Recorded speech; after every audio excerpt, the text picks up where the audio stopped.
Right, calling this meeting to order. So welcome, everybody. For guests in the room, please use the sign-in sheet if you'd like to make public comment during our public comment section. And I will turn it over to Alexis for roll call. Thank you. Bill Brock. Here. Good night. Here. Sarah Lucas.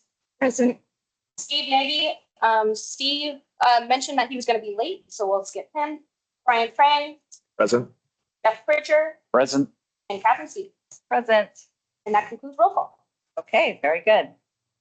So we'll move to public comments, and we have a couple of folks and one online.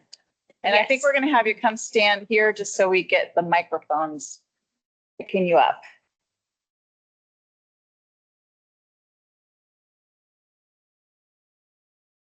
I would like to just quickly before we start, I want to acknowledge that we did receive a written comment from Brent DeHart, and that comment was passed along to the board. So if you could please state your name for the record and your affiliation if you would like to, and then you may go ahead. Hi, I'm Becky Breckenridge, and I'm with Oregon Pilots Association. I've just been newly elected on the board in the position of Director of Legislative Affairs. And I just wanted to introduce myself to you folks and just say that we hope to work in partnership together in legislative matters as far as aviation concerns come up in Oregon. So thank you for your time. Thank you. Thank you. Okay, so it looks like we have one person online. Give me 1 second to give them permission to their. Brent, do you have ability to unmute yourself? Done. I hope you can hear me now. Yes, we can. Please state your name for the record and any affiliation, and please go ahead and make your public comment. Thank you so much. My name is Brent DeHart. I'm representing the Salem Area Chamber of Commerce, which was a recipient of a ROAR grant in 2019. And I hope that the board's had the opportunity to review my submitted testimony regarding the ODA terminating our grant after almost 6 years, only 1 month prior to the scheduled end of the project. The event that prompted the letter was the July 14th announcement that a recruited carrier is ending service in Salem. So at issue for us is that the notification that our 5% retainage of distributions for the ODA withheld would not be refunded to us. In addition to that, expenses incurred before the announcement of the carrier's withdrawal would also not be eligible to be reimbursed. We do not think there's anything in the grant language that permits the forfeiture of the retainage, and we're asking legal counsel to review it. Expenditures that the ODA approved as reimbursable 5 years ago on measurables that were achieved should not now be disqualified. Expenses incurred under vendor contracts prior to the loss of commercial air service should also be eligible under the grant for reimbursement. Measurables in the grant were recruiting a carrier and promoting the service with an effort to expand, which we did both or continue to do so. We took steps immediately upon the news from the airline to halt any further expenses or efforts in good faith and responsibility. But until that moment, our incurred expenses absolutely qualified for reimbursement. The ODA should not go backwards in time and disqualify them because we submit at the end of the month. So we ask that you direct the ODA to release our retainage and make eligible for reimbursements all expenses we obligated ourselves to pay prior to the airline announcement. We have 2 local nonprofits that have used scarce program funds to carry this retainage, relying on the promise that eventual reimbursement at project end, which is like 3 weeks from now. These are funds that have been budgeted and allocated in the ROAR grant and for this purpose, and we ask that they be released. We hope that the error in staff was made, and we hope that it was an error in the decision and not something more personal, punitive for some reason. Thank you. Thank you for your comment. And I will just let you know that staff is reviewing your letter right now and taking a look at what the grant language says. Okay, do we have any other public comment? Is there anybody else online who would like to make public comments? Use the raise hand function or type your name in the chat.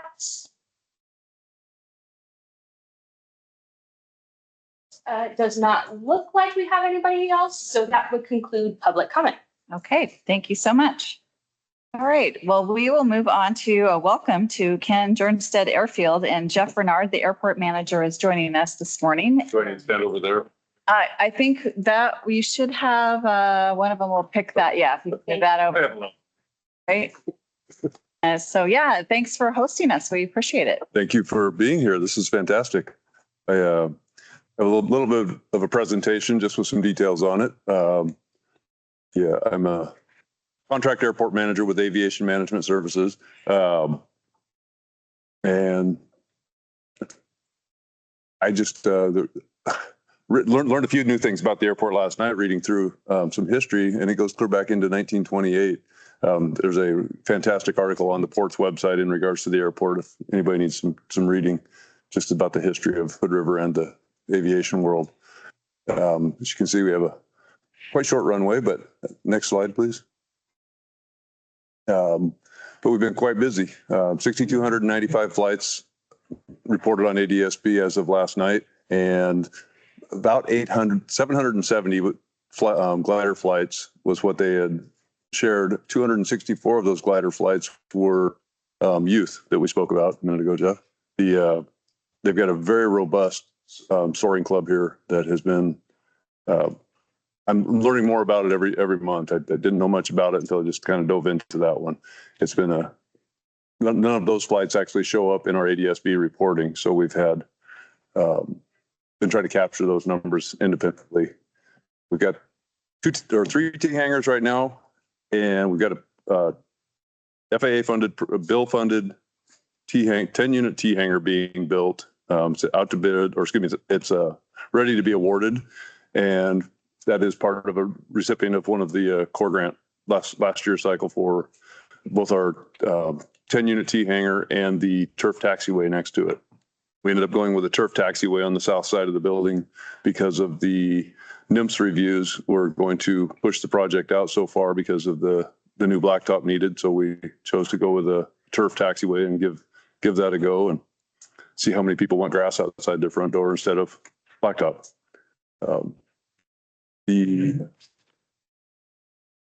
I'll go to the next slide, please.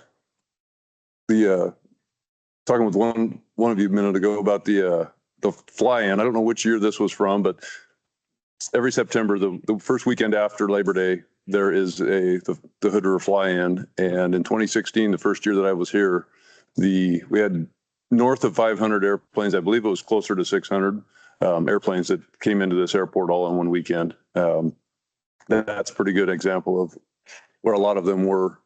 Most of that is on WAM property here in the grass. Part of that property is now disappearing because they're adding on to their building here, adding another, I believe, 47,000 square feet of hangar space to house more aircraft. But it gets pretty busy around here when that happens. And there's not a lot of developable ground, or excuse me, developed ground for putting more aircraft. And then next slide. 2016 was a really good example of that. We had 10 plus firefighting crews, which I'm sure if any of you have ever seen that, it's not just a helicopter, it's a fuel truck and 4 or 5 support vehicles. And we actually had them, we'd mowed fields south of the property, south of the airport property, and had crews on private property all around this airport. And it pretty well just shut this place down except for emergency services. And we've really strived to make sure that we're available for all emergency services and that type of work. Here, next slide. Current project, we've got a kind of an anomaly out here. We've got some 130, 140 foot cottonwood trees that are blocking our AWAS sensor, and the wind sensor. I don't like that word. So we're in the process of getting those down. We just had a tree survey done by Precision Approach Engineering, and we've determined that we need to get those trees down. And we'll go out to bid here in the next month or so, hopefully changing some of the erroneous readings off of our wind system. As stated previously, we've got the T-hangar and taxiway project. Contracts ready to be awarded as soon as we get the grant in place from the FAA. And we are presently working on a terminal building for this north apron, getting some design work done and have a plan in place for funding and working through that. And then every other lot on the airport that could potentially have a building on it. I'm working with the county and the city to make sure that we've got all the hurdles overcome so that we can just start building. If we have developers show up that want to build them, we've got a truly shovel-ready lot for them. Next slide. That's just a rendition of the T hangar.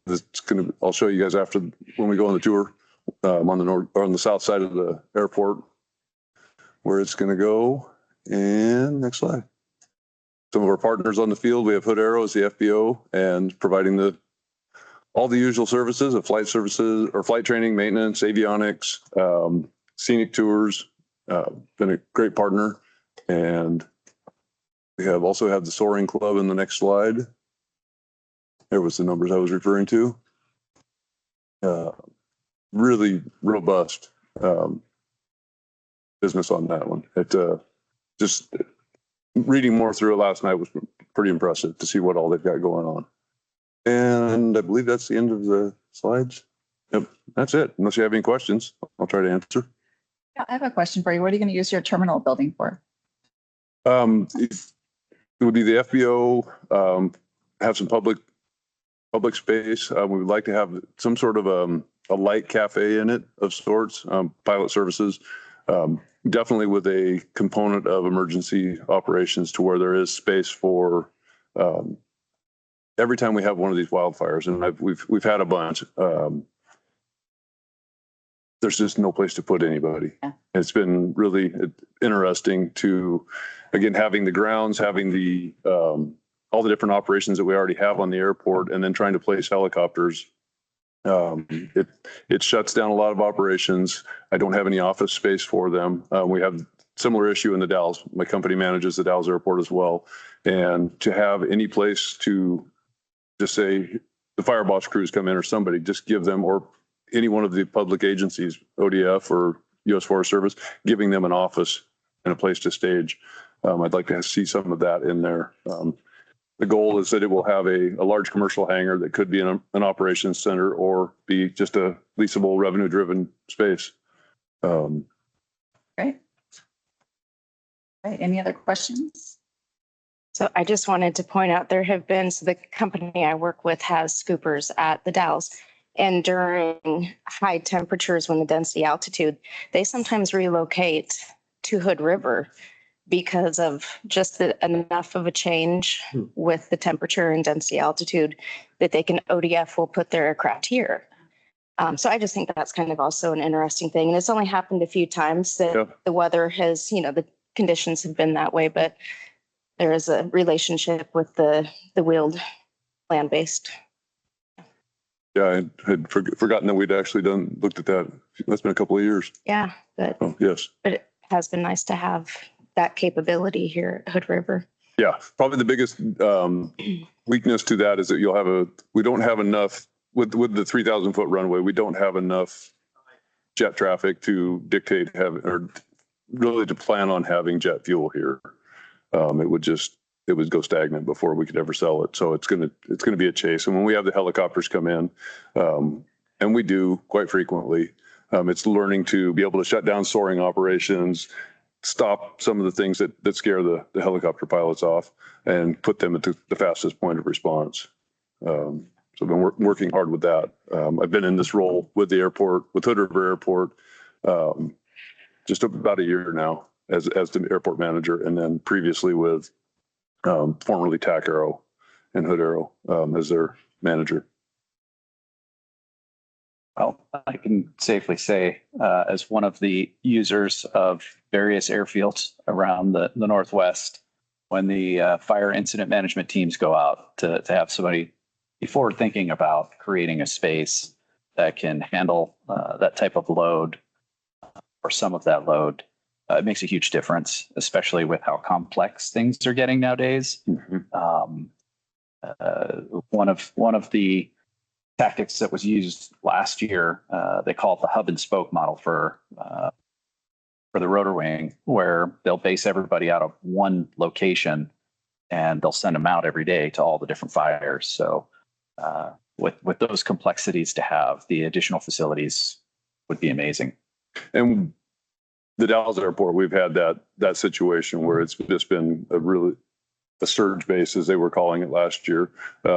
We had 17 helicopters out there last year. This year we wanted to put 7 of them here. And so it was a hiccup there was some soaring going on that day, and it put somebody on edge with a helicopter. And so we pulled that operation all back up there. So working forward, going into next season, as fire season starts, or I get the notice of a dispatch, we'll shut down some of those operations that make people cringe a little and make it really desirable for the fire agencies. Do you have a funding source for that facility yet?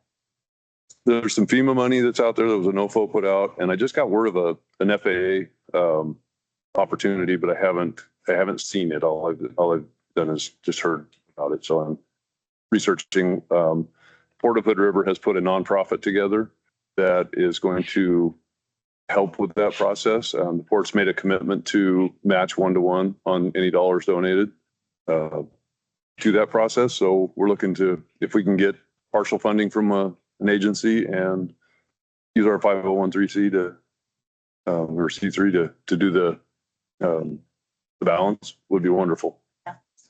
Generally, the land is ready, and that's a result of a Connect 6 modal grant from several years ago that put a couple of $1 million into redoing the ramp, mitigating wetland. A lot of work has gone into just the ability to be ready for a terminal building that can service us. Our speaking as the FBO operator, we're proud of the little airport. It's a very busy general aviation airport, considering there's no approaches. There's maybe reduced services compared to most, but aviation is important to us, especially as an emergency relief airport. Life flight is very heavily used here, and with the STEM aspect of lighting, there's a lot happening here, and it's a more modern front to the airport that we can get behind for a long time, and want it to be more of a multi-use community space. Well said. Well, thank you so much Yeah, thank you. for hosting us here today. We're excited. I think many of us didn't even know this facility was here, and we're very impressed. So we're looking forward to the tour later today as well. Yeah, perfect. All right. We will move on in the agenda then to the planning program manager and legislative update. Alex. Good morning, everybody. Feeling very well this morning, so I'm just going to power through this. Share it up on the screen here.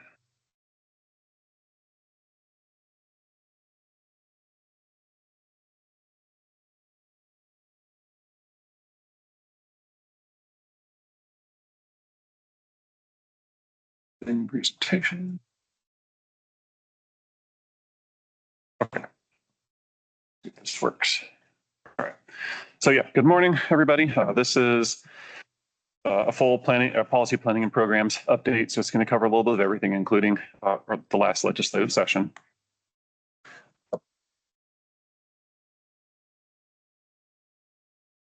Sorry, so that's being really small on my screen here. Okay. So grantees are continuing to execute the 2025 core grants, as well as Andrea and Ermi are spending quite a bit of time over the past couple of months, really trying to close out a lot of our older projects. And as you can see there on the table, how many are open each year from 21 through 25. Of course, still quite a few in 24, 25. A note for 25, due to some new recent DOT requirements, most of our priority 1 grants have been held up because they're, as of today, most are not technically legally able to sign their grant applications and or possibly their grant agreement. So we'll talk about that a little bit more as we go through the slides, but many, normally we'd have many more of those grants executed by now in 2025. So we're doing what we can, working with DOJ. That of course, non-state-owned airports have their own legal counsel. So we're trying to do what we can to help all the airports we can through this process. But yeah, that is, it's an unfortunate situation, and that is why the grant count is as high as it is at the moment. Excuse me. Alex, can I just Yes. get a read? Does everybody understand what the issue is there with the airports in the states being able to sign grant agreements or not? Can you elaborate a bit on that? Yes. So federal DOT made some new requirements on grant assurances, more or less requiring grant recipients to enforce immigration and probably could speak about this a little bit better. I should have prepared this part. Don't we put in a nutshell? Please. Okay, so the challenge, there's two things. One is some language around DE&I and making sure there's not DE&I policies that are in conflict with federal policies. And so for some airports, that's an issue. Some airports, that's not an issue. Some airports have made changes already to make sure they're in federal compliance with that. The larger issue is the cooperation and non-impeding of ICE operations at airports. And so with Oregon being a sanctuary state, many sanctuary counties and many sanctuary cities, that is a challenge because it's we would potentially be in a position where we would have to either abide by what ICE is requiring of us or breaking state law. And so it's put us in a real pickle, and we're trying to work through some of that. There are a series of lawsuits that the state of Oregon is a part of, and then other ones that different municipalities are part of. And so essentially, I think most airports have been able to sign grant applications, but now we're down to the grant agreements, and the language is problematic, and then it just, all the jurisdictions are addressing it differently. And so some have been able to sign and some have not been able to sign, but that's why we're in this predicament, which means that if we can't sign for federal grants, then we can't obtain the state funding as well. And the grant application or the grant applications were due at the end of July, and which puts everybody that's been unable to sign their applications, agreements, everything up to today, that their funding availability is at risk, whether or not they'll be able to even still have funding available for whatever projects are on there. And there have been extensions. So Seattle ADO has been issuing extensions for signing those grant agreements, but that won't last forever. Does this mean that the impact on prior approved and funded grants, so it's retroactive? It's not retroactive, but there are some competitive grants that were awarded, but in that function, you compete for the grant, but then you still have to do the grant application, and then you have to do the grant agreement. But then there's also entitlements, which is just a grant application and a grant agreement process. So it's all kinds of different moving parts, especially because we have all different kinds of grants now, not just entitlement and discretionary, but we've got bill funds and ATP and yeah. Be retroactive on.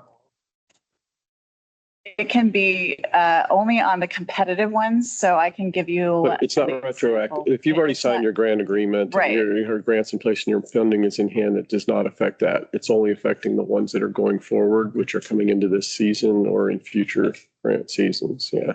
Yeah, correct. No, that's. Okay, thank you for the summary and the discussion. I actually should have had a whole slide on that. Would have been good to talk about that more. So thank you. And administrative rules. So we have been updating our ASAP administrative rules, chapter 738 on 24, 10 through 90. And as you can see on the timeline there, we're in August.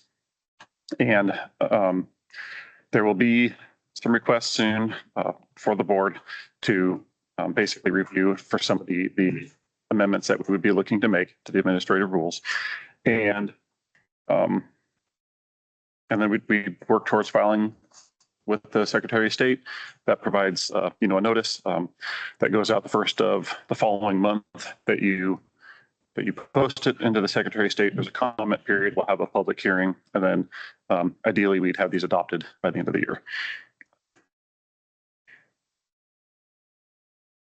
And here are some of the changes that we're looking at. So 738-124-0035. Current rule, the board may approve an application for the amount sought or for a smaller amount. And updated, or what we would update potentially would be language to be added includes considerations for decreasing reward amount based on equitable distribution of available grant funds, the potential for economic and community impact, and the overall objectives of the grant program. Any discussion or thoughts on that at the moment? Is the word equitable going to cause any problems for us? Federal grants? It's a good question. I'll have to check with. The question was, is the word equitable going to cause any problems with federal grants? We'll have to check with DOJ on that. I don't think so. Steve. Not in the context of this. Context changes. Yeah, I mean, the word would probably get flagged, but, Just saying, I know, you know, on the fire side, we have had some challenges. Okay, well, I'll make a note of that and we'll check just to be. Get out the thesaurus. Just get out the thesaurus. Yeah, easy enough. Okay. 738-124-35. So the current rule, notwithstanding these priorities based on use priority in distributing grants, may be given to projects for which applicants demonstrate a commitment to contribute the greatest amounts toward the costs of the projects to which the applications relate. An update would potentially be would allow the board to reprioritize applications based on the same criteria the ARC uses currently to create recommendation to the board. Percentage of total project costs that the applicant is able to bear, projects related to safety and infrastructure, quantity of projects applied for at a single airport within the same grant cycle, and then regional significance. So that's already how the ARC reviews each of the grants each year, each cycle. And this would basically put how the board reviews them in line with that. What if the ARC changes their criteria? Can't you just reference the ARC criteria and not state it so that you don't have to go back and rule make again when they change it? We could. Yeah, we could. Oh, Andrea. Go ahead, Andrea. Those criteria were actually created by the legislature and are in statute.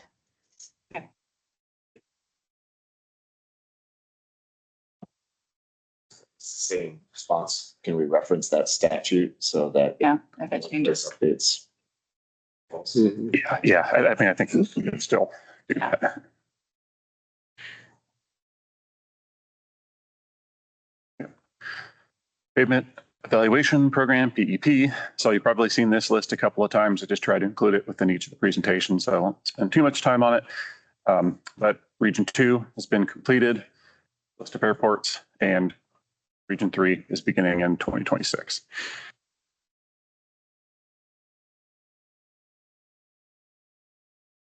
Pavement Maintenance Program, same thing. You've probably all seen this a couple of times. So in 2025, we just have recently awarded the contracts to complete Region 4. We did do other airports from Region 4 last year, but we moved our Eastern contract forward 1 year, and then we'll be doing Region 1 airports as well this year. Contracts have been awarded. We're working through the IGAs at the moment, but otherwise intend to start construction still this summer, this season.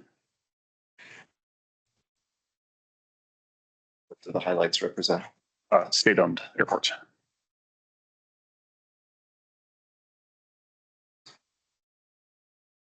It's not good on next one. Okay. All right, so project administration for 2024. So these are all still ongoing projects, 8 airport projects through AIP, 2 of them, 4 through bill, and a couple of non-federally funded, which we've are either from legislative funds or Connect Oregon. So again, these are all state airports. as you can see, most of these projects are bill, which we no longer will have bill funding unless something changes after 2026. So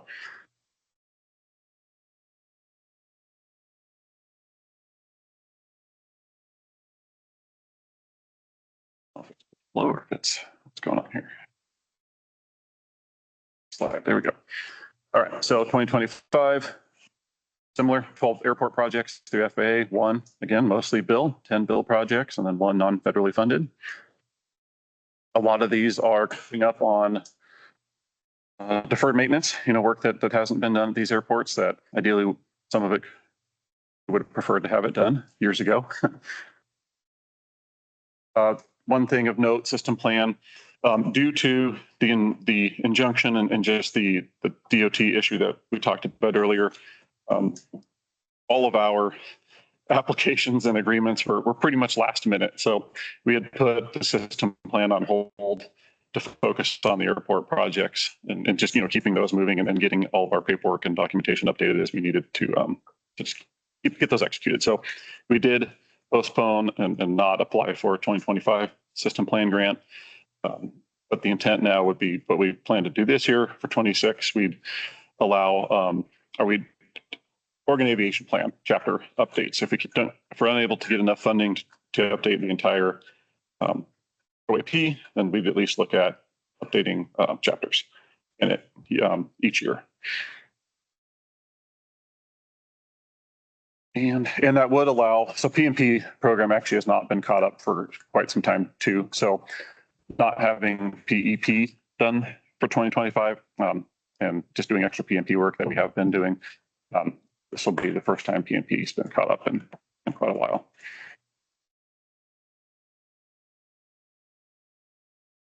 Okay, 2026.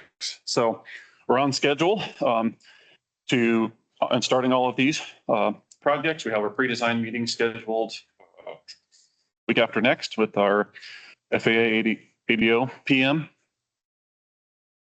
And again, as mentioned, PEP and OAP chapter updates are planned for 2026.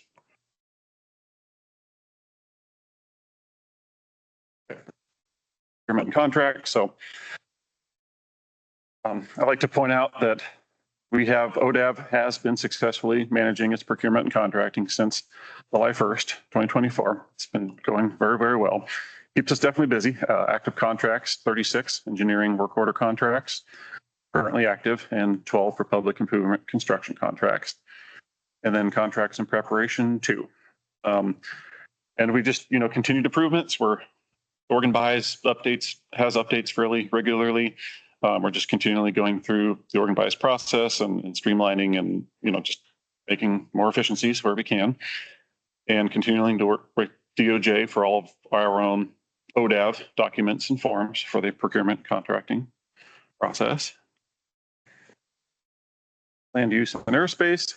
So far to date this year, more than 313 aeronautical studies have been completed for land use. So we've had, for total land use notices and development permits reviewed from local and state jurisdictions, 321.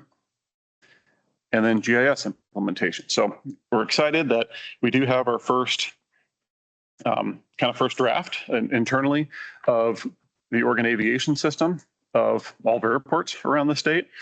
So our land use and airspace specialist, Brandon Pike, he's currently working on that, and we're doing some internal review for other things that we can include, and then eventually it would be included on the website for anybody in the public to have access to it. So if anybody here has ideas of something that they feel would be valuable to include within GIS, please send over an email or just let us know, and we'll see if we can get it in there. So legislative session 2025, I'm sure probably everybody's aware, most of the focus was on a larger transportation package. It did not pass. So most things that were not transportation, or at least aviation, we did not get a lot of focus, unfortunately, but that's all right. So I'm just going to kind of run through a couple of the bills. So 792 would have authorized ODAV to establish rules, fees related to airports and aircraft in committee upon adjournment. You're going to see that for almost all of these, which basically means it died in session. So did not go anywhere. House Bill 3479 and Senate Bill 791 would have required commercial UAS companies to maintain liability insurance. ODAV decided to basically pull that bill from the session so we could allow for additional conversation, communication with companies in the UAS industry and insurance companies and others. House Bill 2153, that was the aviation fuel tax increase. It started out as an increase of 3 cents per gallon. There was an amendment that was introduced later from a legislator that would have added another 2 cents specifically for wildfire use. That bill did not pass either. And as you'll see as we go through the further core cycles and PMP, without additional funding, we're going to be able to fund less and less projects every cycle. I wouldn't be surprised if we're not already at the point, we will soon be at the point where nothing below priority 2 will have enough funding available to fund this project. So it's unfortunate. So we'll keep trying for additional funding revenue sources where we can. And Senate Bill 5506, a pretty generic bill. It's more or less the agency budget bill passed, Speaker signed, and then 5504, similar construction, capital construction bill. So this is probably pretty small. I'm not going to go through all of these. Happy to, this PowerPoint is on our website, but happy to go into more details on these if anybody would like. But these are all most of the other bills that had an effect on aviation. So I'll just leave it up there for a little bit. And, as you know, can see the top one. I'll just talk about that one. So that was the only one that passed and is effective 1/1/26. So requires a person who is developing or repowering a wind energy facility to apply to the FAA and, if applicable, the FCC for approval of installation and use of light mitigating technology systems, and if approved, install the systems within 24 hours or as soon as reasonably practical thereafter. So that one did pass. What was that? Not 24 hours, 24 months. Oh, sorry. Yeah. 24 months. I'll continue on. So advanced air mobility. I haven't had a chance to read through all this yet. This did just come out, was announced last week when I was in DC at a FAA AM policy conference. But Part 108, beyond visual line of sight, or BV loss. Everybody in the industry has been waiting for this for quite a while. So everybody's pretty excited that this draft, proposed draft rule is now available for review and comment. So just some of the highlights, types of operations that would enable BV loss include package delivery, agriculture, so crop dusting, for example, aerial surveying, civic interest, including public safety, recreation, and flight testing, excuse me. Operations would occur at or below 400 feet above ground level from pre-designated and access controlled locations. All operations need FAA approval, familiarity with the airspace, flight restrictions, and the FAA would evaluate proposals.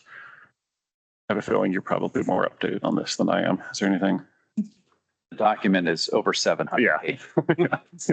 It's easy to do. Yeah. But that's a great summary. Okay. There's a lot more that's going to come from this. Yeah. I think in the coming weeks as people digest the information. But from an innovation perspective, there's a lot that it will add to the functionality of aviation in society. The FAA, I think, has tried to take a measured approach, and hopefully there will be appropriate mitigations in place for the whole crewed uncrewed deconfliction. But time will tell.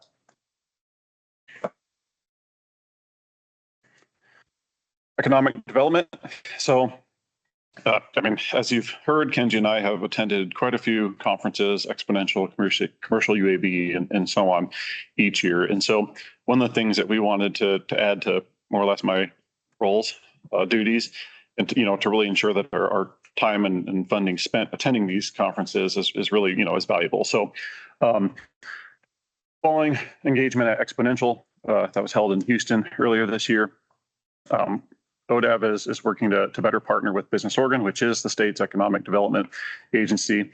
Of course, we focus on aviation. UAS is a big part of this, but building relationships with international market partners. So the entire time I was at Exponential was basically meetings with mostly companies from South Korea. There is definitely strong interest and even in readiness to explore opportunities to set up manufacturing assembly across the country. Of course, we hope that happens in Oregon, so we're promoting Oregon as much as we can, and then doing the same thing with Taiwan and Japan. So about half a dozen companies met with from Taiwan at Exponential, and about 10 or so from Japan, but there seemed to be a little bit less readiness from Japan. So ODAV will continue to have, collaborating with Business Oregon and having meetings with different international companies at these types of events. And yeah, we're excited to see what opportunities we may be able to bring to Oregon.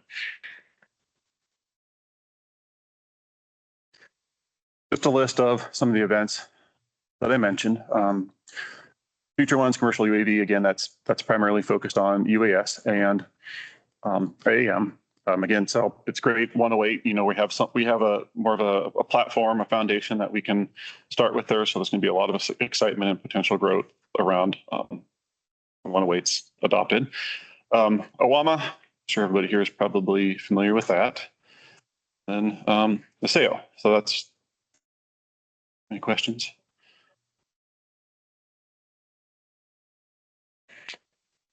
That's it. Again, apologies, not feeling well. Probably wasn't the most organized on this one. Questions? Yeah. Along with Part 108, I think it's worth noting that the FAA released another 700-page document called Mosaic, which is the short for Modernization of Special Airworthiness Certificate. And as a state, especially with that economic development focus, this is potentially a lifesaver for general aviation, as it's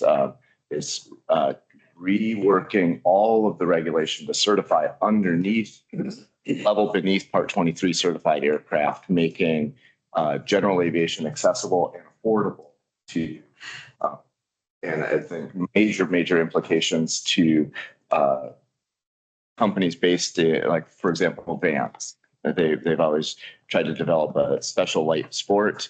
This expands it to essentially a family size airplane. The 172, 182 would be considered this. And another important note to both of these regulatory directions from the FAA is that they're changing to a risk-based methodologies, which allows industry to really get a lot more innovative. So alongside of advanced air mobility and other initiatives of ODAV, keep a very close eye on, it's my recommendation to keep a close eye on those data, and anything that we can do to help promote the shift into that is a boon for the state. And I think these will come and overlap very quickly. Agreed. Thank you. Right, any other questions for Alex? All right, thank you so much for your report. Appreciate that. Right, next up on the agenda is the Core Grant Cycle 10 announcements, approval of the ASAP report to the legislature, and approval of the PMP policy. And Andrea is joining us for that. Good morning. Thank you, Chair Stevens and Aviation Board. All right. So yes, this is just a short little presentation here. So for our Core Cycle 10 coming up, this is our next grant cycle. I mentioned this a little bit in the July board meeting, and we'll be providing a core grant training on September 17th. And next week, I'll be sending out the information regarding that. And this year, the training is going to be a little bit different. It won't be just on the core application, but I'm actually going to do a whole program overview, an overview of our grant system, and then also go over the grant application and administration after grants are executed. So it will be a really good comprehensive training for not just the applicants or people filling out the applications to attend, but anyone who would be working on the core grant with our airport sponsors. Our application period this year is going to be October 13th through the 31st. And we'll plan on holding an online Q&A session. That's 3 weeks, so probably in the second week, and we'll send out, of course, notifications of when that will be held. Our estimated funding for this cycle is $3.5 million. That's right in line with what we had last year as well. We were able to increase it last year to $4 million after getting our final numbers for aviation fuel tax for that cycle. So there is always a possibility that once we get those final numbers at the end of the year, that amount could change a little bit.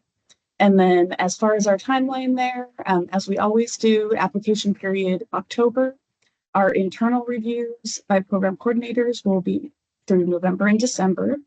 I recently reached out to the area commissions on transportation so that they can start working on appointing their aviation review committee members.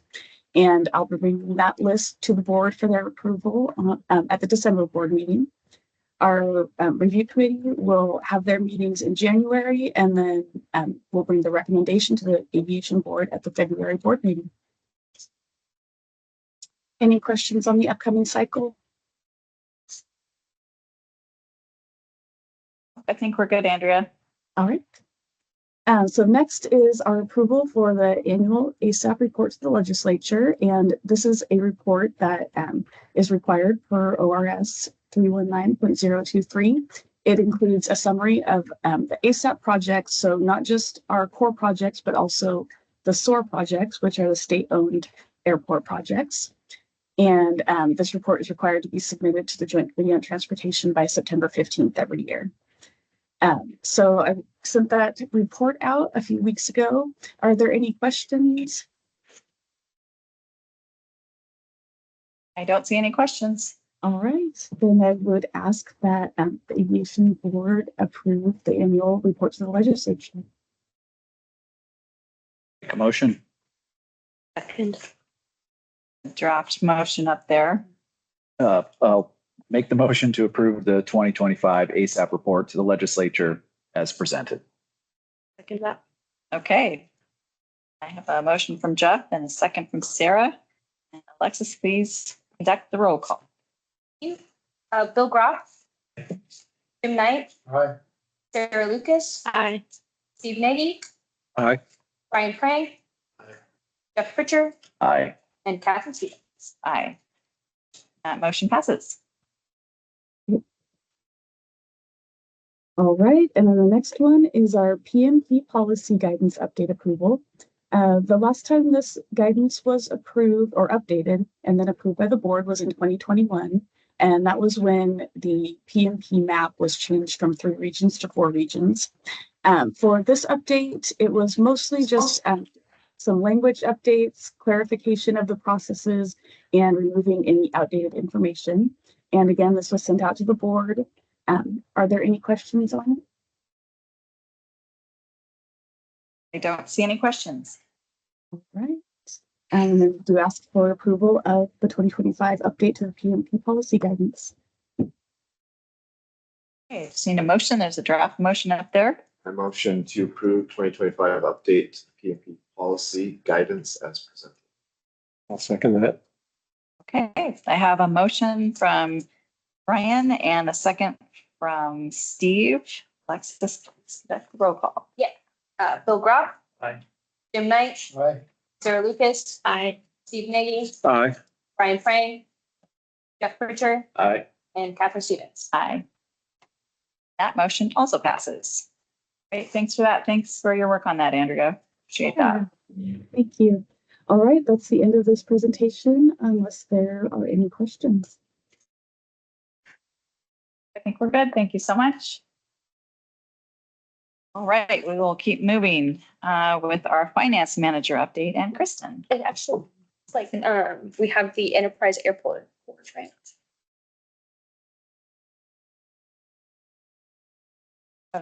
Yeah. That's good. Got it. All right, now we have the Enterprise Airport Core Grant Modification Request. And that is also Andrea and staff from Enterprise Airport. Yes, thank you. Enterprise Airport reached out regarding wanting to make some adjustments to their 2024 core grants. Just for the board's knowledge, this is the first type of request we've had like this, and there is nothing in our administrative rules that would not allow this type of modification. Since the board approves the grant funding, we wanted to bring it to you to review and approve this request for them. And we have Lucas Stengel, who is the airport engineer for Enterprise, on if you have any questions.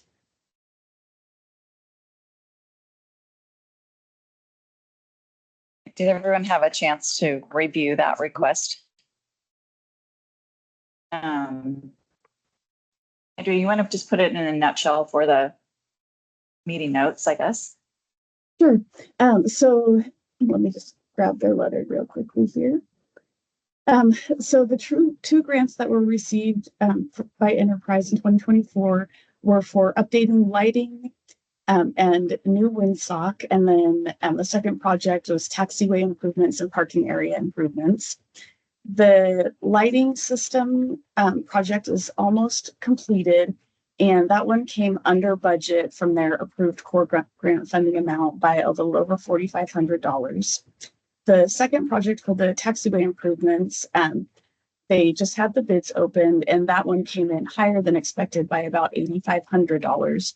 So Enterprise is asking if it is possible to transfer the extra $4,500 and a few dollars from the one project to the other project in order to help make the taxiway improvements whole. Okay, very good. So unless there are any questions, Jim?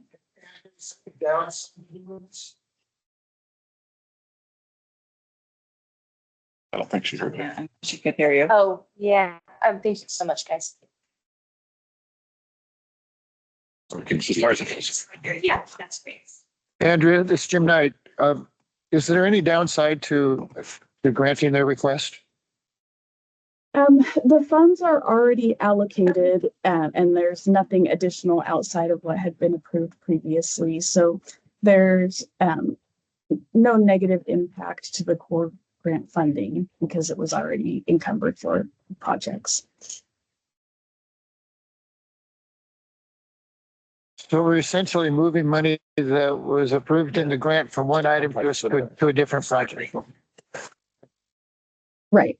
Make a motion to approve the enterprise request to move remaining funds from project A to project B as requested. Second that. Great. I have a motion from Bill and a second from Jim. Do you have any further discussion? Yeah, just wanted the discussion. Andrew, just wanted to go on the record and make sure we're being clear. It certainly appears to be in the letter, but there is no additional elements that were added into either one of the projects. Is that correct? Is this all the elements that were in the grant application? Or were there other elements added in when there was surplus to the first project?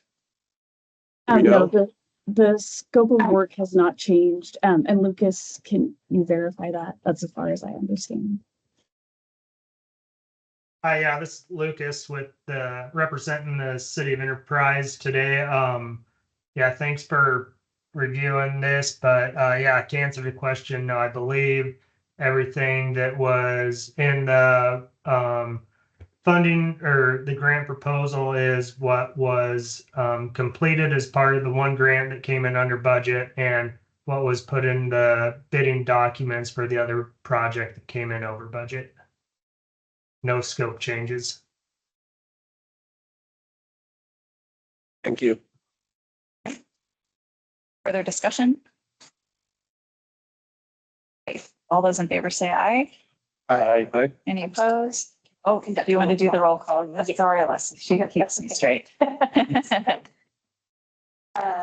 Gropp. Aye. Aye. Sarah Lucas. Aye. Steve Gay. Aye. Brian Craig. Aye. Jeff Pritchard. Aye. And Catherine Stevens. Aye. Okay, that motion passes. All right, thank you. Thank you so much. Okay, now we'll move on to the finance manager update. Okay, great. I will share my screen here.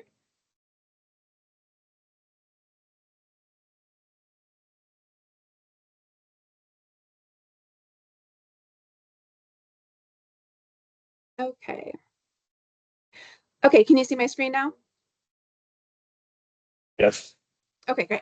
Okay, so I'm going to do a 25-27 budget overview and session recap, and then I'm going to do an operational revenue snapshot for the board. Okay, so for a budget recap, so we had two bills that did pass, and those two are going to make up our legislatively adopted budget. So those are Senate Bill 5504, our agency budget bill, and then Senate Bill 5506. And so that was the capital construction bill that had the Malino Waterline Hangar project and the Oak Ridge Runway Rehab project. And then, as Alex already touched on, the revenue bills that didn't pass were the commercial UAS insurance fee, the removal of fees from statute to put into rules, and then the fuel tax increase. So unfortunately, since we didn't have any increase in revenue bills passed, we are going to be expecting to have a very tight operating budget for the next biennium. So the next steps in the budget, so the LAB is in audit right now. So that's just double checking all of the numbers, making sure we have ending balances in all of our accounts. And then we'll get those final numbers and the final reports, and then I'll be assembling the LAB document. And so that'll be ready by the time we have the next board meeting. And so at that board meeting, the board will be voting on the legislatively adopted budget. And now we can start our budget development for 27-29. It's actually not too early to start thinking about what we want to put into that next budget. So here is an overview of our budget development timeline. So you can see we're kind of not quite on the map yet. Our first deadline for the 27-29 budget will be in April of 2026. And so that's when we'll be turning in our legislative concepts. So now's the perfect time to start thinking about what we want to put into the budget. So the legislative concepts will be anything that we want to change legislatively to go into the budget. So that'll be any revenue increases or any fee increases. So some of the goals that we're going to have for 27-29 budget are increasing our operational revenue. So as I mentioned, since we didn't get any revenue increases, that'll be really tight. Some of the challenges we're going to be facing in the upcoming budget is our increase in employee costs. So due to cost of living increases and step increases, our personal services, so that's the budget category for all of our personnel costs and our salary and our personal services, our benefits, I'm sorry, that increased 14% last biennium. And another challenge we have is with our central services. So ODOT does a lot of our central services. So they do our HR, IT, some of our lease revenues. They send out the invoices for those, and they do some of our financial services. And, you know, as we heard, ODOT had a lot of budget challenges, and they're going to be laying off a lot of people. So that might be affecting some of our central services. So we're going to have to be watching that really closely. So I wanted to give the board a snapshot of our operating revenues and where those are coming from. So as we know, fuel tax is our largest operating revenue, so that makes up 54%. It's followed by aircraft registration and then land leases. And then other than that, we have a lot of small revenues that make up the rest of our operating revenue. So we have avgas tax, MOGAS, fuel income, 5010 inspections, firefighting fees, hangar fees, access fees, and fuel flowage fees. So I wanted to dive a little closer at our two top operating revenue sources, so aircraft registration and then fuel tax. So aircraft registration, we receive about $442,000 per year for that. And so that costs are used for FAA grant match, airport maintenance costs, and the cost to run the aircraft registration program. And I wanted to give the board a little bit of summary from our aircraft registration fee, the history of it. So our last fee increase was in 2016. And I put in here a column of what the fee was at that time before the increase. And it's based on the different aircraft types. And then this next column is what the current fee amount is. And then also currently the annual revenue that we get from each of the aircraft types. So in bold, I put the 2 aircraft types that give us the highest revenue. So it's the single engine fixed wing piston. And so you'll notice the last time we increased the fee, we only increased that one by $10. The second largest revenue is for the turbojet fixed wing. And so you'll notice that one we actually doubled the last time we did the fee increase. And then I also wanted to touch on jet fuel. So that's obviously our highest revenue source for operations. So that makes up 54% of our operating revenue. So of the 3-cent tax we get, only about half a cent is for operations. And so that portion hasn't increased since 1955. So when we got the last fuel tax increase, of course, it was just for the ASAP. So we get about 1.4 million per year that goes to operations from the jet fuel tax. So if we're able to even make a slight increase just for operations for the jet fuel tax, that would make a significant impact on our budget. And that's all I had. Did you have any questions for me?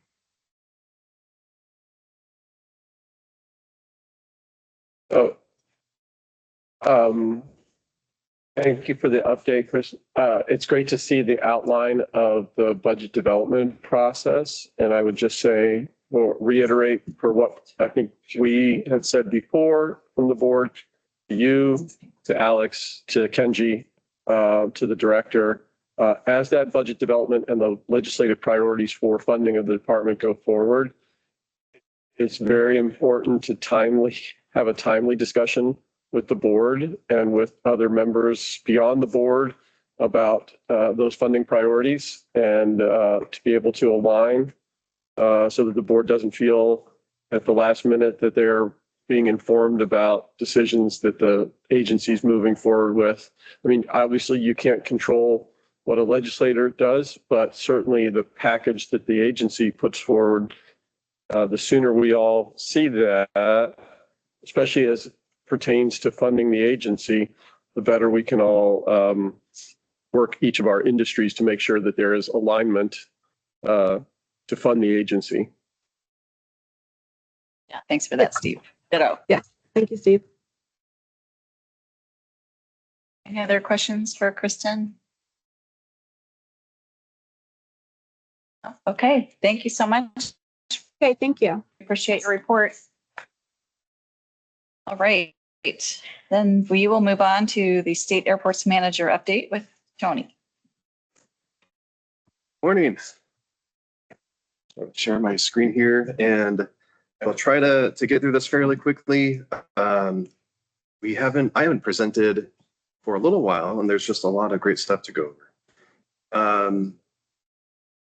So this is a picture of the Prospect State Airport as we are wrapping up, or we have wrapped up paving on the runway, and there's some electrical work remaining. And I did go over this quite a bit in our special meeting just last month, but we're looking forward to getting the apron repaved and getting that airport fully reopened.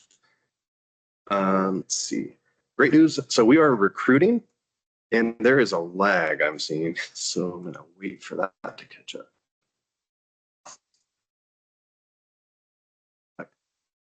Frozen.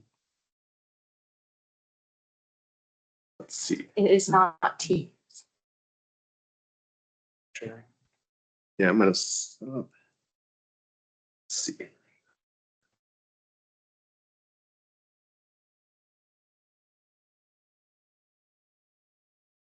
It did take about 20 minutes to save this file, so I think the internet connection's a little bit slow, but we'll see if this keeps up. So we are recruiting, and just after our last board meeting in April, we had a vacancy, and so we are conducting interviews. We posted that position in June, and we will be hoping to fill that position here this month. So really looking forward to getting the team back fully staffed. And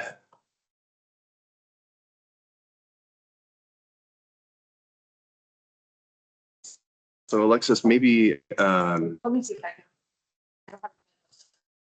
it was one slide. Yeah. It's trying.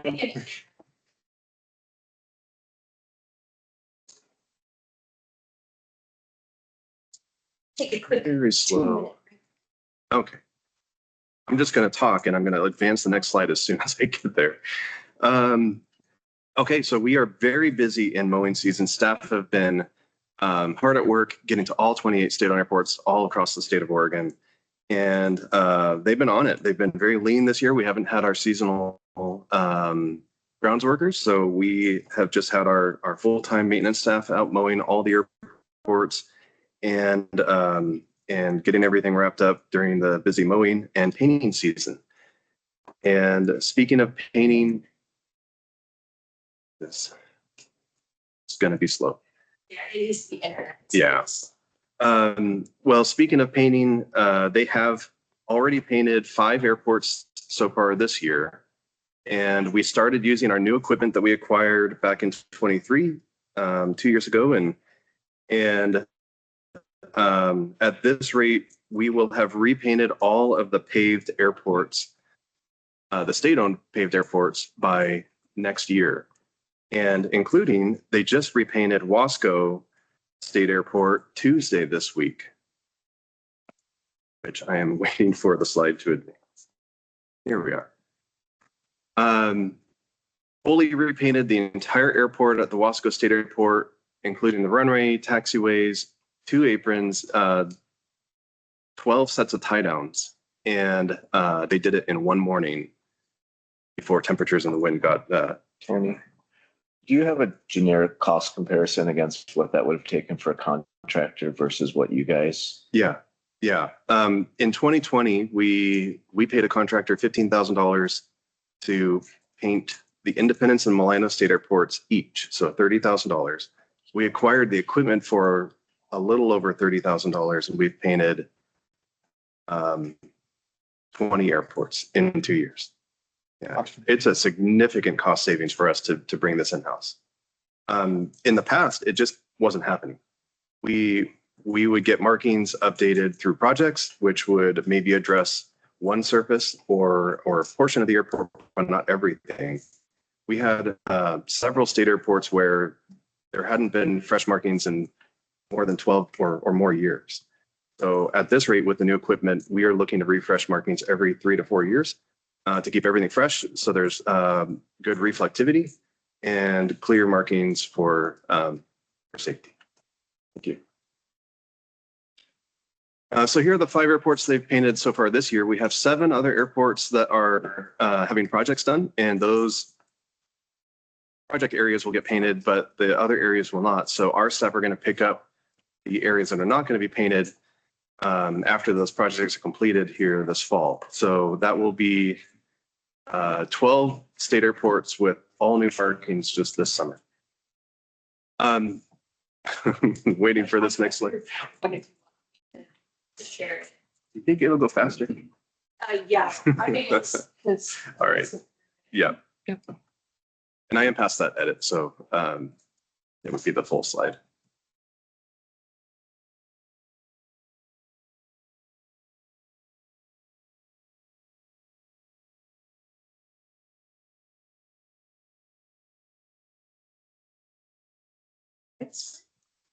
Right. Thank you for flexibility here.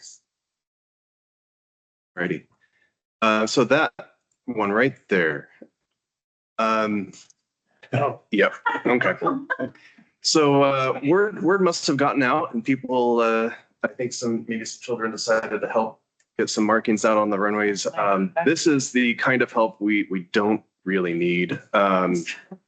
While the artwork is certainly impressive, we are conducting outreach to help people be aware that we need to stay off runways, and this is definitely a safety concern for us. So just trying to spread that outreach. We've reached out to all the properties within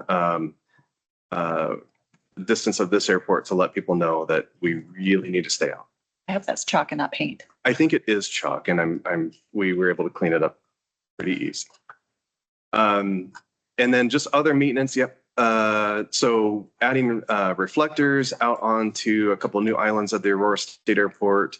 And again, staff have been very busy just keeping up with our KPMs and our quarterly airport inspections, conducting wildlife mitigation. So hazing, wildlife, there's a deer in that middle picture. And then on the right, this is at the Siletz Bay State Airport, but these are bear tracks.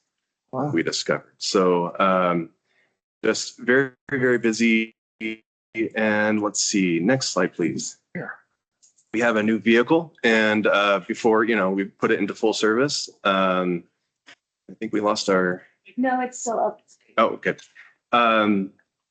It had to be Kenji approved, and so we got his buy-in, and we just got that vehicle into service yesterday. So this is a fleet that most of our fleet is leased through DAS, the Department of Administrative Services, and they do most of the maintenance for us. And this is a new hybrid vehicle, so it will be a lot more efficient, less emissions and less gas as we travel, in some cases, 7+ hours to get to some of our farthest airports. So really happy to have this updated fleet.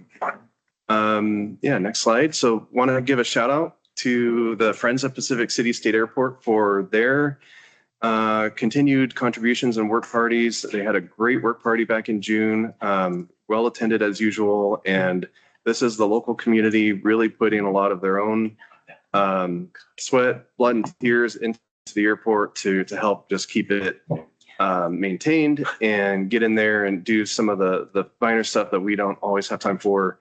Really appreciate their continued effort here and keeping up on grounds maintenance and cleaning out drainage ditches and more. So shout out to the friends. Thank you for that. Next slide. It is fly-in season and event season. So the first two here have already happened. And if you didn't make it to these events, please do keep these in mind. They happen every year and they are fantastic events. I've been to both. They're really wonderful. And if you didn't make it to those, the Stole Wars on the right, this is going to be at the Independence State Airport, August 16th and 17th. And I highly encourage you all to come out. It's a fantastic event put on by the EAA chapter at the Independence State Airport. So really looking forward to that one myself. I'll be there. And also just shout out on the flyer game. Really, really great stuff. So next slide. Yeah. Quick updates. The Aurora Airport Master Plan, we sent out the final draft master plan to the PAC for their review, which their review period, the comment period, concluded yesterday. And we will be compiling the public comments and the PAC comments that we received throughout that process into the public record. And then we will begin our agency coordination here shortly. So that is in its final processes as we're working through our state agency coordination program and interacting with our local communities around the airport. And then we'll be bringing that to the board for a vote on adoption at a later date. The Cape Blanco runway rehabilitation project, I think in our last meeting, it hadn't quite concluded, but it did reopen in April shortly after. And that project is finished. So that airport looks fantastic. It has a brand new fully paved runway and all new electrical system, including electrical building, new equipment like regulators, a brand new beacon tower, LED beacon, everything LED, reels, edge lighting, PAPIs, and the airport just looks fantastic. So really happy to see that project wrapped up. And then same for Prospect. I mentioned earlier that the runway reopened on August 1st and electrical work is ongoing. And we are working with the contractor and scheduling the apron repave. Siletz Bay and Cottage Grove apron and the Siletz Bay runway and Cottage Grove apron construction is ongoing. And I will be sending out updated schedules on those very soon. And those will be going out throughout the which I'm going to have a slide on here in just a minute. Next slide, please. upcoming projects, the big one is the Aurora runway rehabilitation, and that's going to be starting August 18th. And that project will repave the runway to repair extensive alligator cracking and delamination of the current overlay. And it will also correct a non-standard crown on the runway. This will, the runway will be closed for 30 days, and then it will reopen for 30 days, and it'll be open for normal use while the pavement cures. And then it will be closed for 7 additional days to group and apply final markings. Let's see, obstruction removal. We have 4 airports that we're working on appraisals and easement acquisition. That's Aurora, Chiloquin, Joseph, and Malino. And that work is ongoing. That work, it will take some time to work through that process before we can get to construction. And we will have additional discussion on the easement acquisition before we get too much farther in that process. On the, if we go back one more, so we do have surface seal and markings projects coming up for 4 different airports. Starting August 25th at McDermott, the runway will be closed for 7 days. And then at Independence in September, the runway will be open throughout, but taxiways and aprons will be closed in different phases over 17 days. And then Bannon and Cottage Grove in September, and those runways will be closed for 11 days. And for each of those projects, I have sent out Gov Delivery outreach, and those are just shown in this slide. If you didn't get these, if you can go to the next slide, please. On our homepage at oregon.gov/aviation, you can subscribe to ODAV emails by clicking that link. And if you would like it anytime, you can click that link, or next slide, please. If you get a notice, you can manage your subscriptions by clicking that blue link at the very bottom and input your email address. You can unsubscribe or update your preferences at any time. Since our last meeting, we had 2 VPDs at the Aurora State Airport and 0 runway incursions. One of them was a pilot who had flown in and retrieved a rental car. Passenger picked up the rental car and followed the aircraft to their final parking destination on the airport. Hadn't seen that exact type of VPD yet, but it was a learning experience. And so we have been working with the FBO on ways to mitigate that. The other one was just south of our tower apron.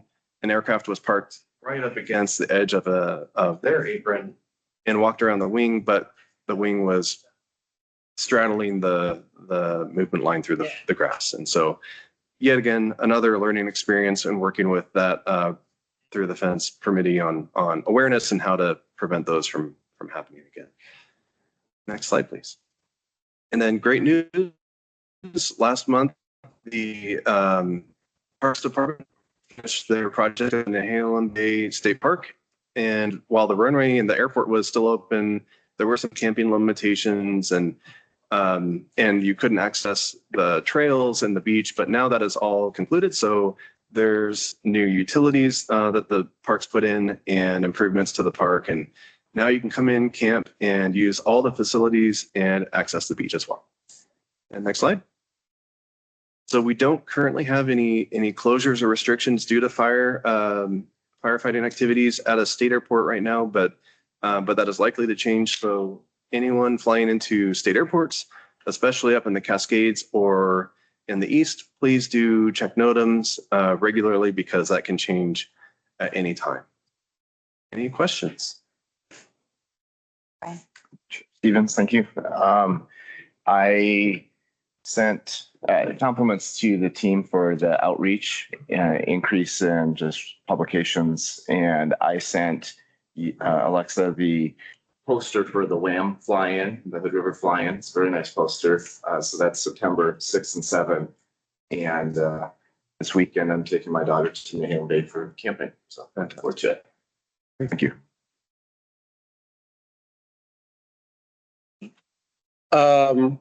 Just speaking of, thank you, Chair, but speaking of Nehalem Bay and thinking of that, that's an amenity that is provided then to the state other state agency through the parks.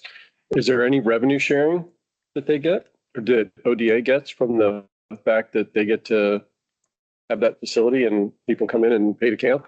No, so all the revenues go to state parks, which are, it's their staff that are on the ground and do some of the maintenance and handle the use of the campsites and emptying trash and maintaining restrooms and everything.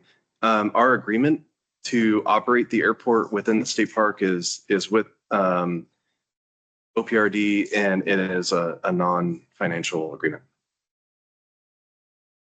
And just, I can make this announcement later, but I'll make it now, since you mentioned Aurora's airport closure. There's also a runway closure at Hillsborough, and I know that that's two major jet runways then in the Portland metro area. That one starts on August 11th, Monday, and goes through the end of the month. So these two overlap with each other. So I know it's going to affect tenants at either airport that were looking to temporarily relocate if they needed to. Send them to me. Mm-hmm. And it's worth noting on just Nehalem Bay specifically, pilots are allowed to camp under the wing, zero cost. So if we use the actual camping spaces, then we pay that to the park. So I think it's like $11. yeah. So. All right. Any other questions for Tony? Thank you for that. Thank you. And thank you, Alexis, for jumping in with the presentation. All right. We are coming up then on marketing and communications update with Alexis.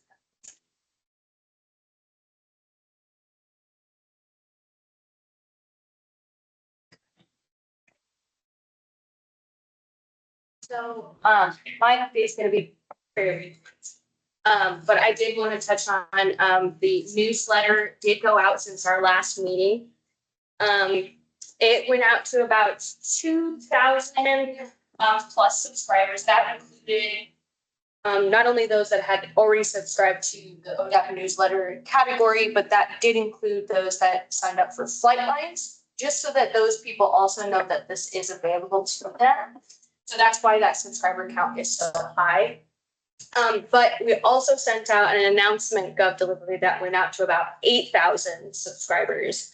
And each one of those actually had the most interaction, because I am able to see in the back end who opens what.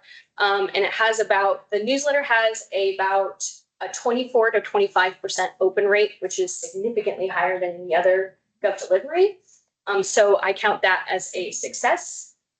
The next newsletter will be released the week of August 18th. And so kind of piggybacking off of what Brian mentioned, if there are any aviation events happening that you would like featured in our newsletter, please reach out to me or send an email to the marketing@odaf.oregon.gov email, and we can work out how to add that to the recent upcoming events section.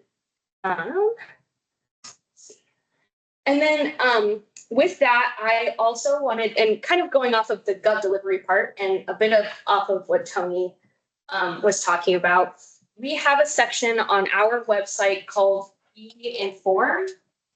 This is a information hub. So in there, this section has all of the Gov deliveries that we send out for any of the categories. So if you didn't happen to get signed up before Tony sent out an announcement, that announcement is still available to you on our website in an archive as well. So that is a rotating thing that I have been adding every time we send out that. This way, information is readily available whether you're signed up or not. Love if you signed up, but we also still want to make that transparency in our information available. So, and then touching on again, if you would like to sign up for the newsletter, you can do that through the front page of our website, and then selecting community outreach as your category. And this also, again, works for if you're looking for a specific airport update or updates around procurement or anything like that. And then Lastly, as a quick plug, I wanted to plug our social medias. Since our last meeting, last time we talked about our social media, which was I think December of last year, I was able to gain access to our LinkedIn page. So now we have Instagram, Facebook, and LinkedIn. Our Instagram, we just recently posted this really neat time lapse of the Bend Airport. They're putting up their tower, so it's a time lapse of the top of the tower being placed. That got over, I think at that time was 700 views. Now we're at about 900 views, which is really great for our engagement. And then we're also advertising the events on our social media as well. So there you'll see the Soul Wars for Independence is being advertised. And then we got some photos submitted from Madras of all the really neat, like classic airplanes they had on their tarmac. And so they sent us a really nice description of their airport, what they do there, and we shared that. And then let's see. And then so we're seeing pretty much consistent engagement across the board. Our LinkedIn page is about where we're placing all of our press releases currently, until I kind of discover how we want to use our LinkedIn page. But all of our social medias are at OR Aviation if you'd like to follow us. But other than that, that's my quick update. Does anybody have any questions, comments, or concerns? Thank you, Chair. The Be Informed, is that strictly ODAV activities, or are you considering, I mean, occasionally announcements come from the director about industry exciting things like 108.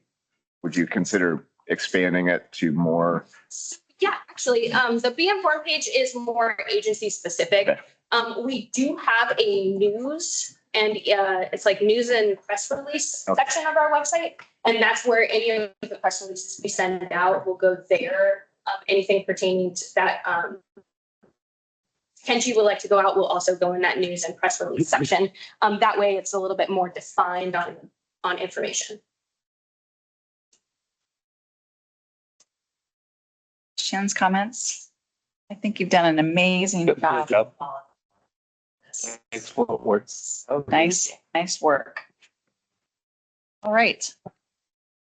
Well, we are at almost 11:30, so now we've got time for some board updates. If anyone has anything that they'd like to share about events or things coming up, things happenings at their respective airports, anything like that. I'll just, go I ahead. was going to say, it's not super. I just wanted to thank Tony. You know, on the east side, I know it's hard to get out to our neck of the woods. What month was that? June that you came out and met with the tenants? May. I can't remember all of those dates. And I don't think we really talked about it in here, but Tony went out and spoke with the tenants and I attended just as a local presence. And that type of engagement is really encouraging. We had maintenance crews out there and he was just telling me that when the fuel system was inspected by a contractor, that Don was able to be there on site while the inspection was happening, you know, to just make sure that it was a thorough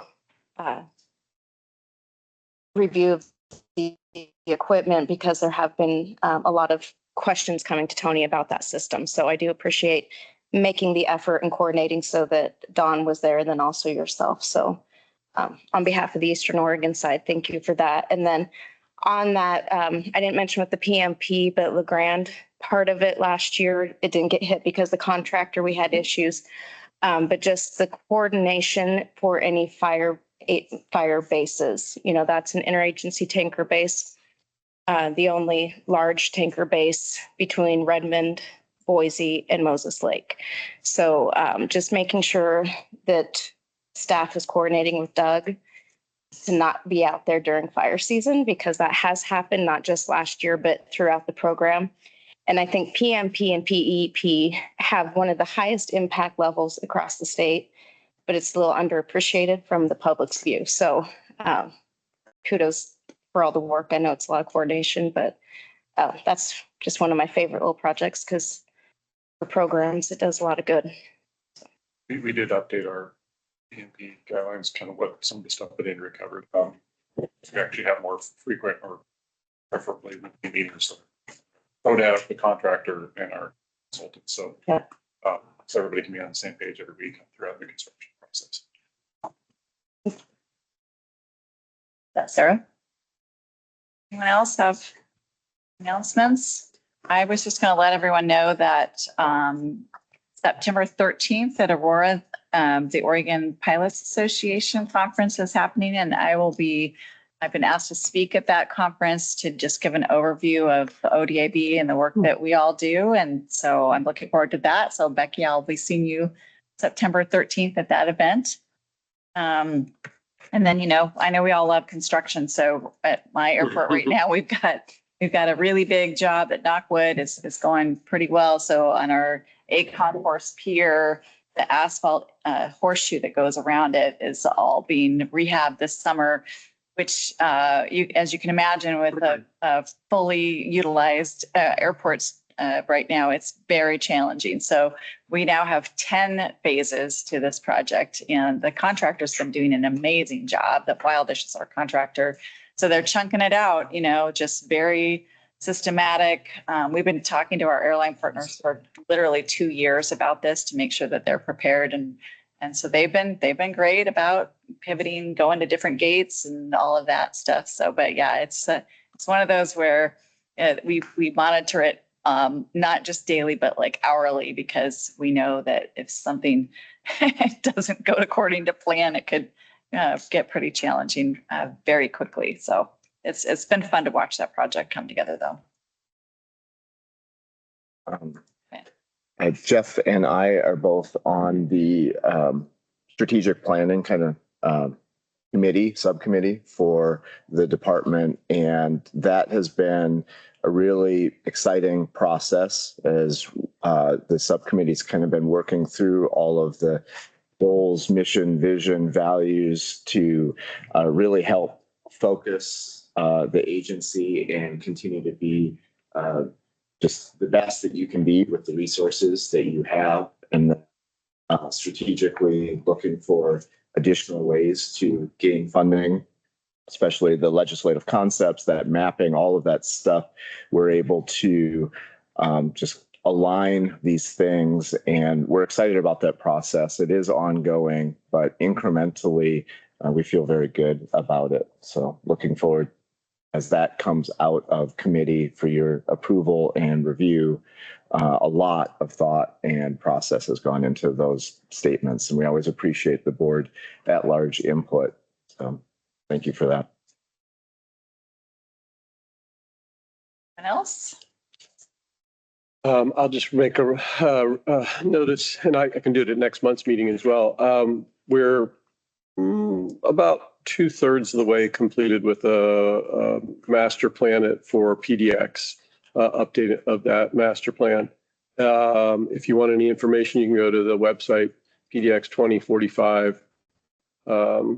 And right now we're looking at both concepts around alternatives for, some landside and airside capacity issues.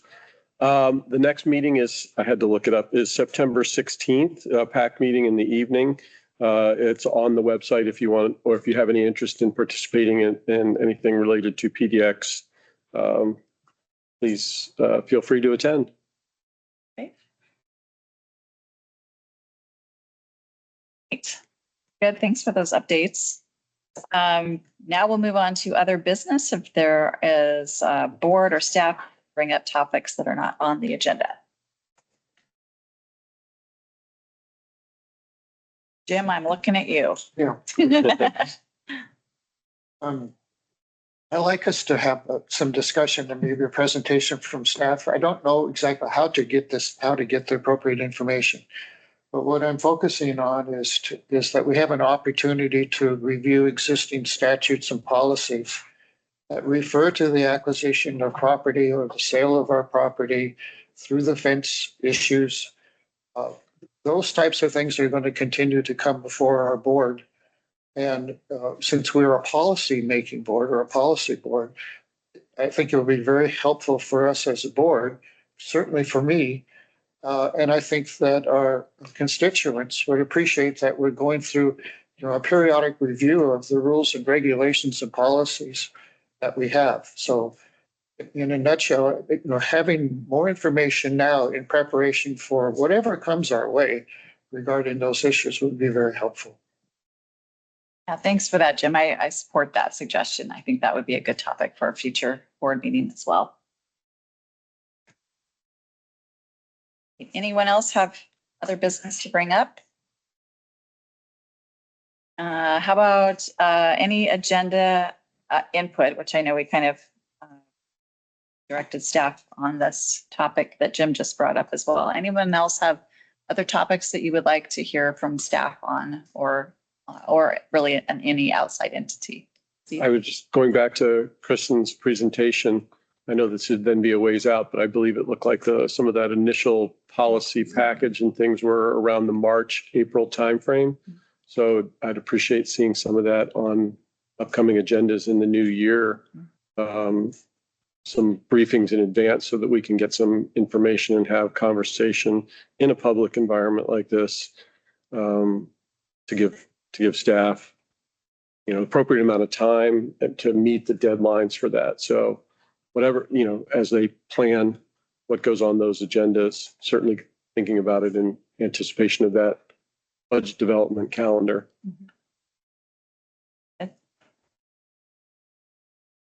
Any other input? Okay. Well, I know next up, we're going to have lunch. We're going to take a tour of the Western Antique Aeroplane and Automobile Museum. So very excited for that. And then our next meeting for the board is September 4th. It is a virtual meeting. So see everybody there. With that. And the following, we're going to Medford, right? Correct. Yep. The following one will be in Medford. Very good. All right. If there's nothing else for the good of the order, then we will close this meeting.